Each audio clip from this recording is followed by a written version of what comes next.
Good day to you. It is October 31st, 2025. That means it's Halloween. It's Reformation Day. Before I get into the movie, so today, because it is Halloween, I'm going to do a Halloween-focused movie. Actually, two of them. But before I do, I'll do a little quick history. Today is indeed Reformation Day. Amongst us in the Lutheran Church and Protestant denominations, we do talk about today being Reformation Day. It's the day that it's remembered as such because Martin Luther, on October 31st, 1517, after having completed his 95 theses or 95 arguments against the sale of indulgences. Legend, history, it's debated whether it really happened or not, but he posted it. It's believed that he posted it to the chapel door in Wittenberg, Germany. And that little document spawned what is known as the Reformation. And it's not a coincidence that Reformation and Halloween are on the same date. It's not a coincidence. Luther wrote the document when he did, and he posted it when he did. Because Halloween, in its origin, is All Hallows E'en. So the evening of All Saints' Day. All Saints' Day being November 1st, tomorrow. And so Halloween actually starts at 6 o'clock on October 31st. It's the start of the All Saints celebration. And Luther intentionally wrote the sale of indulgences, or the arguments against the sale of indulgences, because he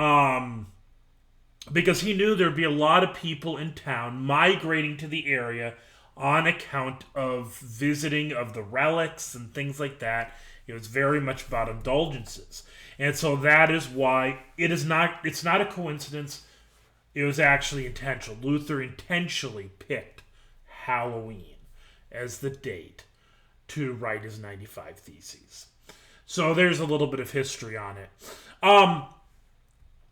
And there's probably more I could talk about Halloween. I could talk about the Reformation, but I'll leave that maybe for another year, another video, whatever, but not today. Today, though, we are going to look at two different movies. I was really trying to think about what I wanted to do for a Halloween movie, because last week I did Ghostbusters. And Ghostbusters is probably it's like I said last week, is one of my favorite movies of all time. So I thought I'd go watch two different movies. One, and I was kind of just going through Amazon Prime and Peacock, some of my streaming services, and just trying to find something to watch. And I had looked at, and so the first movie that I came across, I'm like, I got to check this out, because I've not watched it in probably 20 years at least, is this movie. I'm going to bring it up onto the screen, and that is, let me move my picture, there you go. This movie, which is The Faculty. This movie is really interesting to rewatch now. So, you can see it right there in the poster. Class of 1999. The movie was released Christmas Day, 1998. And yes, it's pretty common for horror movies to come out on Christmas Day. Like, people are kind of burned out or whatever from the Christmas celebrations, and they go and watch a movie that's kind of on the polar opposite of the spectrum, right? Well, Class of 1999. So I think this is so interesting right away watching this, because I graduated in 2001, 2 years later. And I've always believed that my class was just on the opposite side of a generational shift. We were like right on the edge of it. Like the generations were shifting. You could feel it in the class, the people that were in our school. There was a definite difference between the kids that graduate. There was a difference between the kids that graduate 2000, 2001. and even 99. And I would it's kind of hard to explain it. I don't know if this still holds true now, but I could say this of when we were in high school. Is there was just a vibe that was different about the class of 99 and 2000 compared to the class of 01 and 02. And I honestly believe that's probably because we were right at the border of Gen X and Millennial. And I think there's a little bit of Gen X still in 2001, but not a lot. The Millennial is starting to really give birth. I think and I would say probably you could make a very good case that 2001 was a blend of Gen X and Millennial in that class. Very, very much so. And there is, sociologists or those who study generations, the generational differences, they have talked about like a certain segment of years being called the Zennials. So a little bit of Gen X, a little bit of Millennial. But anyways, you watch this movie, you watch The Faculty, and you watch the way that the teenagers are portrayed. So I'm going to take a quick glance here at the age of the actors when this movie was released. So let's look at the age of the actors. I had to pause so I could go open up the tabs. But it looked like Josh Hartnett was 21 years old. Elijah Wood was the actual only one that actually was in high school, would have been high school age when this movie came out. So he would have been about 17. I think she was 19, Jordana Brewster. Clea Duvall, who, by the way, as far as actor, I'd say actually both her and Hartnett, they so encapsulate their presence, their character, their personas. They so heavily embody that Gen X vibe. Then there was Sean Hattasey, who plays Stan Rosato. I think I looked up him. He was actually, I think he's the oldest of the cast. 23 years old, I think, when this came out. And then Laura Harris was 22. And so these are the kid actors, the teenagers, the main ones. And like I said, they were, with the exception of Elijah Wood, they're very hard and into that Gen X vibe. And I'm going to straight up say it came across in many of these actors and actresses.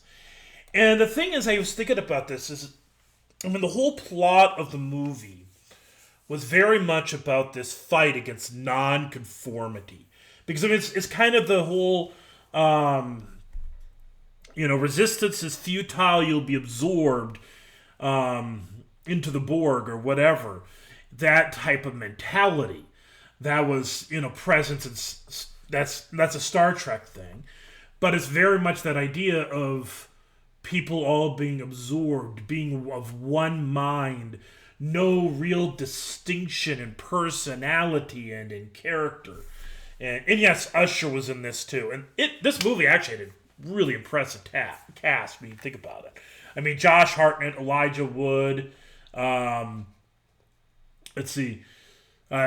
Patrick, Famke Jensen. Piper Laurie is actually kind of a legend. Let's see who else I got in here. I said Famke Jensen, who's, that's Jean Grey. Christopher McDonald, Shooter McGavin. Jon Stewart, another one. Usher. Danny Masterson. I thought I saw him in there. Not exactly what we know now, not exactly the most wonderful of people. I'm pretty certain this guy might have been in Glee.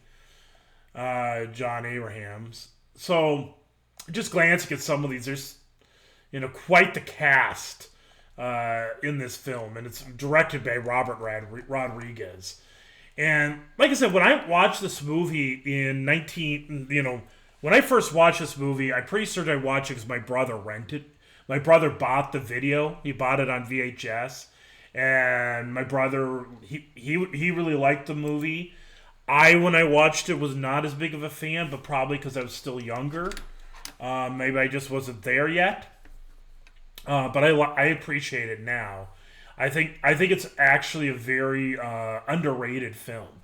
I mean, Rotten Tomatoes, 57%.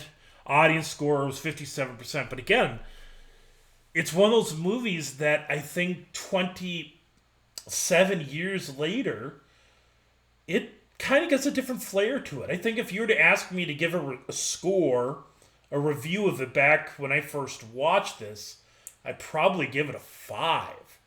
But rewatching it and thinking about where our generations have gone, where our cultures have gone, and the plot, it actually becomes, the plot might have been ahead of its time, maybe. Because that's why I gave it a 7. I give it a 7 now. Like I said, I think it maybe just possibly was a little bit ahead of its time. Maybe people were not ready for it. And part of it is when I was in high school, I was looking for, I mean, I won't lie, that probably a lot of movies a lot of the horror movies, scary movies that I was into, I won't lie, was influenced by who the actresses were somewhat. I'm being honest. I mean, I was a teenager. I thought a lot about girls. And there's no girl that was in this that I thought, ooh, she's cute. But now I'm older and I don't think about that stuff, especially now when it comes to teenagers. But it's, so you're just kind of absorbing the story, the plot, and like I said, it's that nonconformity of Gen X. This is, like I said, very, very much. If you go back about a year or two ago, I did a few videos where I was kind of looking at movies from when I was in high school and looking at what they said about my generation, my high school years. So this would have come out. When this came out, I would have been a sophomore in high school, and so I'm like, kind of look at what does this say about what was our culture like back then, and were we fighting nonconformity? And I don't know if that was the case. Part of it is I went to suburbia, and a suburban high school, and nonconformity was really not a thing. I think conformity was the thing, but maybe that's why this was relevant. There were certain people that saw conformity, that everybody just wanted to be the same thing. You had to wear the same brand of clothes, same shoes, same blue jeans, everything. And high school is so notorious for that. And I think nowadays it's getting even more so, because like you got to have all of you got to have Apple, got to have an iPhone, got to have an Apple Watch. And I say this very well because what do I have? An Apple Watch. I have an iPhone. I caved in. I was an Android for a long time. I caved in a couple of years ago.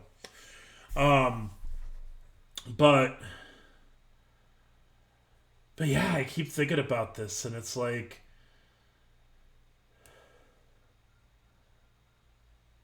is this this have we succeeded in this nonconformity idea as a culture? Is a question I kind of ask. Gen X was very much about it, but have we succeeded? I don't know if we have. I think we had that idea of nonconformity, being an individual. In 2025, we are so ridiculously tribalistic. And, we all belong to our groups. We may not conform to to the whole, I'll give you that. But we conform to something. We're conforming to our groups. Individuality is far from treasured in 2025. And I know that, I think there might be this appeal to like libertarianism, political wise, this idea of libertarian was all about the individual. But even what I observe from libertarians is they're just conforming to yet another group. And, being your own self. People are afraid to not be a part of a party, not to perfectly align with a certain group, to think, to nuance, to truly think for yourself, like, I'm this group, this is my team. And the problem is conformity a good thing or a bad thing? I mean, that's kind of the debate. And I'd say conformity is not inherently bad. The question is what or who are you conforming to? Are you your own person? And to some degree, I think all of us are going to be our own person. Seek to be our own person.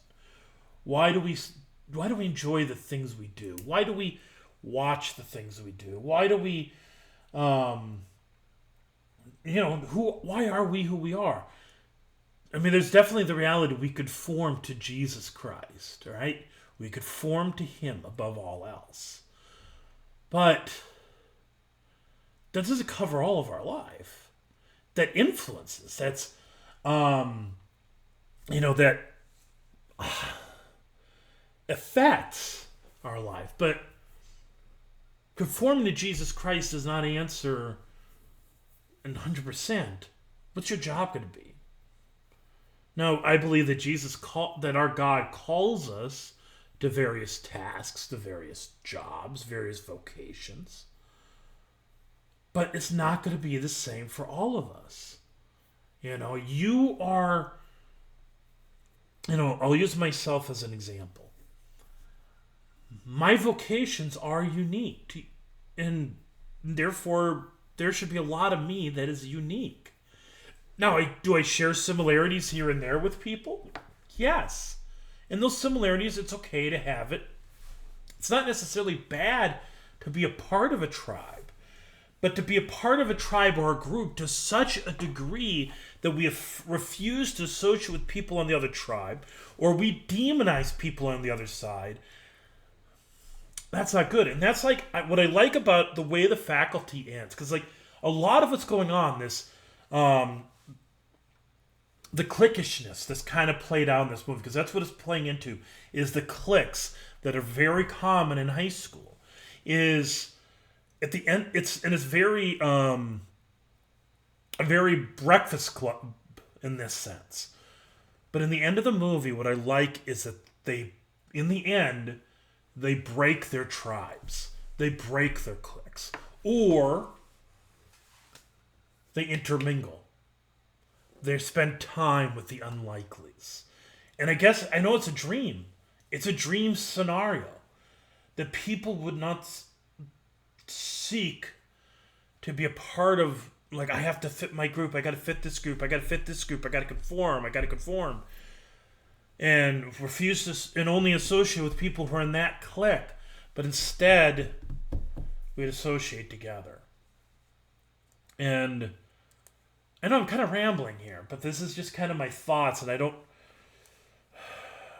and this is kind of the way if you haven't noticed, this is how I do the reactions.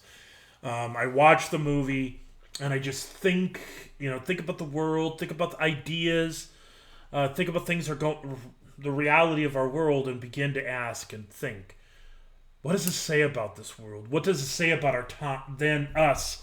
So with the faculty, what does it say about us in 1998, going into 1999, the last year of the second millennia of Anno Domini, year of our Lord? What does it say about us at that time? And then you look at that, the people who are portrayed in this movie, they're all in their 40s and 50s, and who are we now? I mean, it's a good reflection.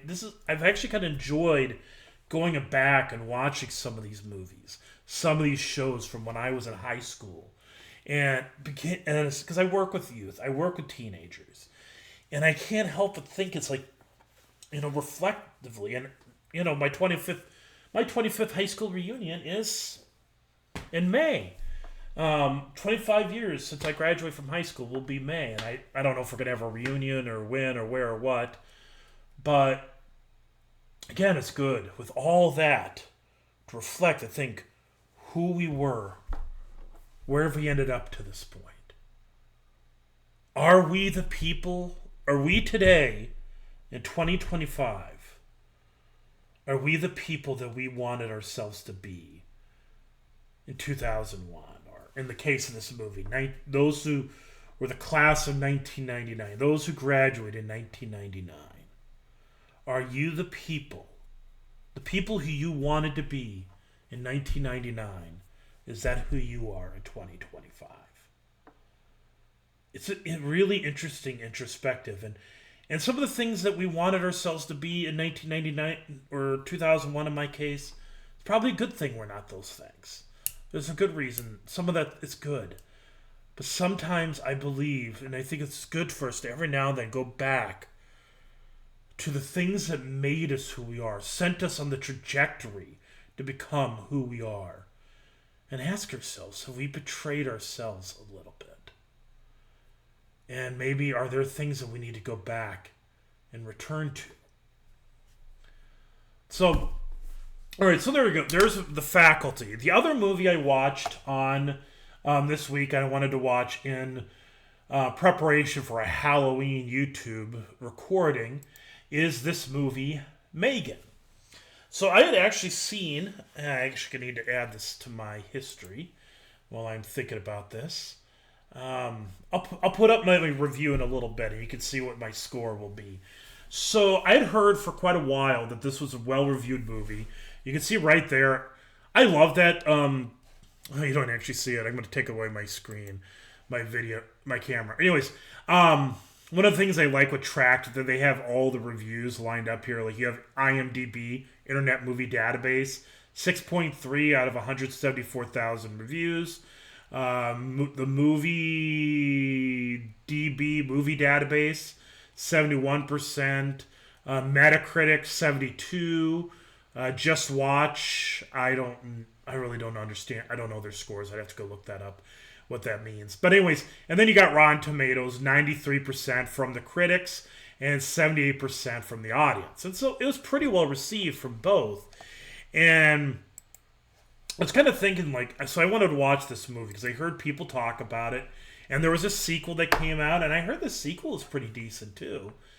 And I wanted to see what the hubbub was about it. Why was everyone talking about it? And honestly, I thought it was an entertaining movie. It was good. It wasn't really. I don't really get scared in a lot of movies, and I'm not saying this just to be tough. A lot of times when I watch scary movies, I'm sitting there like, oh no, I'm waiting to become scared. I'm waiting to jump. I'm kind of in anticipation of it, and then by the end of the movie, I'm like, was I supposed to be scared at some point? Huh. So that's what it usually ends up. And to some degree, that's what I was going with watching M3GAN and a lot of movies. And honestly, there's no point I really jumped or got scared or freaked out or anything like that. And the thing is, the movie had a little bit of a campiness, a little bit of a silliness to it. But the thing is there's an obvious message in this movie. All right? And this is the warning. The movie is using horror. It's using the idea of having AI, artificial intelligence, robot like this. And to explore this with AI becoming rapidly a part of our lives. And it's asking the question, how much we've already gotten into this practice. Our kids are bored. What do we do? What do parents do so often? They go for the iPads. Like, here's an iPad. Or here's a phone. Or, hey, I'm too busy, kid. Here's this. And guess what happens? When you rely on that, and it is already starting to become issues with AI, with artificial intelligence, where people are already starting to develop relationships with Chat GPT and things like that. With that already a reality, there is going to be, like you see it in this movie, where when M3GAN, the AI, is taken away from, what's the little girl's name? From Katie, When she is taken away, what does Katie do? She freaks out. She throws a temper tantrum. That's what happens when you get your kids hooked on it. And they talk about it in the movie about, the kid's brain is going to rewire to that machine. It's an attachment disorder, an attachment to a non-living thing when the attachment should be with the parent.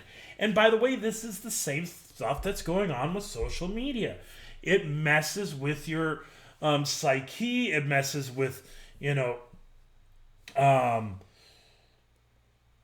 messes with attachment. It creates attachment disorders. It creates these things where people and kids will freak out if you take it away. If you take away the phone, you take away the tablet, you take away the video game, whatever, they freak it out because, well, you kind of let that. Sometimes parents let this happen. They say, hey, you're bored, you're busy, here, let's just do this. Or I'm too busy to spend time with you. Why don't you do this? And this movie, I mean, it's a horror version. And, hopefully we don't have a situation where we got this or a T100, T800 or something like that type of situation. Hopefully, maybe we're in the Matrix and I just don't know it. But it is a warning call to parents. I mean, this is made obviously not for kids, but it is a kind of parents. Hopefully, a lot of you who would be attracted to a movie like this, you're probably parents of young kids. And don't miss the message. It is definitely telling you. Be weary of how much you are letting and using technology. And when I say technology, I mean especially smartphones to occupy your child's mind, occupy their brain, occupy their time. Because it is doing damage to their development. It's doing damage to your relationship with them. And yes, it will have long-standing consequences. I know I've mentioned it before in other videos. I highly, highly, highly recommend watching, or not watching, but reading or listening if you want to do it by Audible, The Anxious Generation by Jonathan. Hold on, look, double check the name here. So yeah, sorry, it's The Anxious Generation: How the Great Rewiring of Childhood is Causing an Epidemic of Mental Illness. So this is The Anxious Generation. You can see right there. Ignore all my other stuff there. Yeah, I'm going to buy some clerical shirts, whatever.